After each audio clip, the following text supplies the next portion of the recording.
चालू करो बे। लोंडे पाटिल, सरकार जो कदम पीछे खींच रही है इसको अपनी जीत मत मानिए। और मैं तो इसमें एक बात और जोड़ देता हूं, इसे बीजेपी की चतुराई समझिए। अच्छा, नरेंद्र मोदी की चतुराई समझिए।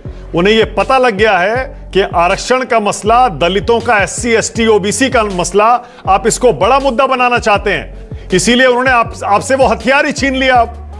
अब कहिए आप क्या कहेंगे? मैं तुम्हें अभी समझाता हूं।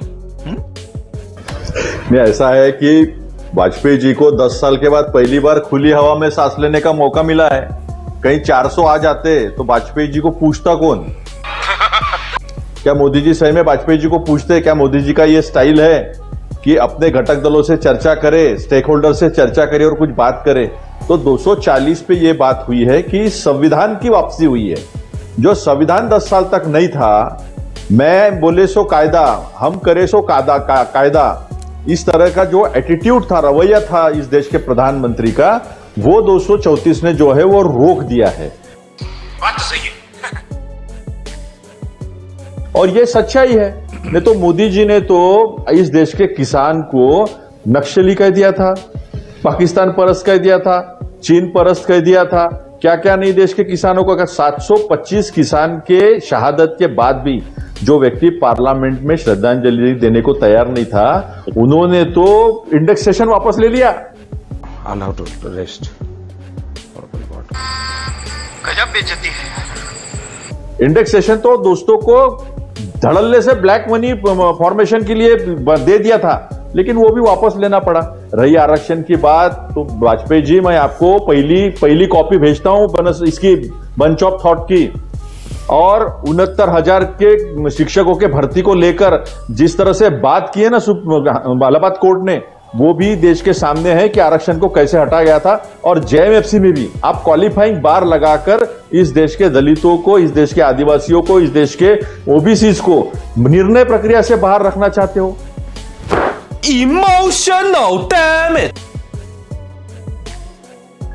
JMFC में ये दिया है क्लॉज, नहीं दिया यूपी में, ये भी सबके सामने है। अब आपने की लैटरल एंट्री की बात, आपने अपवाद को नियम बनाने की कोशिश की है।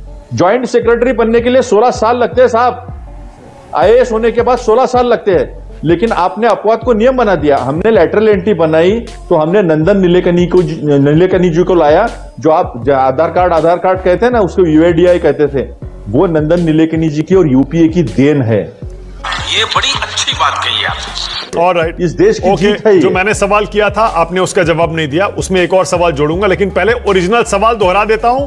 आपके पास हथियार बचा कहां? इसे बीजेपी की चतुराई समझिए। उसे पता है किस मुद्दे पर आप जनता के बीच जाकर समर्थन जुटा सकते हैं। वो ऐसा मुद्दा आपको कोई दे ही नहीं रहे, वो वापस कदम खींच लेते हैं अपने। अब कैसे हथियार बनाएंगे बताइए? हथियार क्या है आपके पास? उन्होंने यू टर्न ले लिया, वापस ही ले लिया। मानक जी, जनता में ये ज्यादा विश्वास आया है।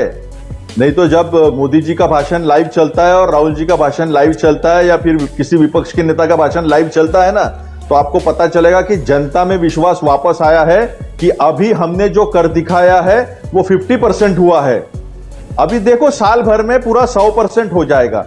ये हुई ना बात। जिस तरह का अन्याय अत्याचार हुआ, वो यही था चतुराई।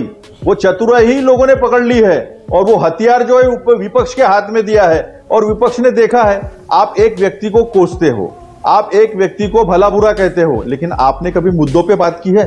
आपको मुद्दों पे वापस लाया है, मुद्दों पे वापस लाया है आपको हिंदू मुसलमान करने से इस देश की जनता ने इस चुनाव में रोका है। वो हथियार आया है कि आपको विकास पे बात करनी पड़ेगी। अच्छा, ठीक है। वो हथियार वापस आया है कि आप मनमानी नहीं कर सकते। ठीक है। वो लवणे ने भोजन, ये शर्म नहीं आता है? ये 13 वजह से मेरा आत्महत्या करने का टाइम आ गया है।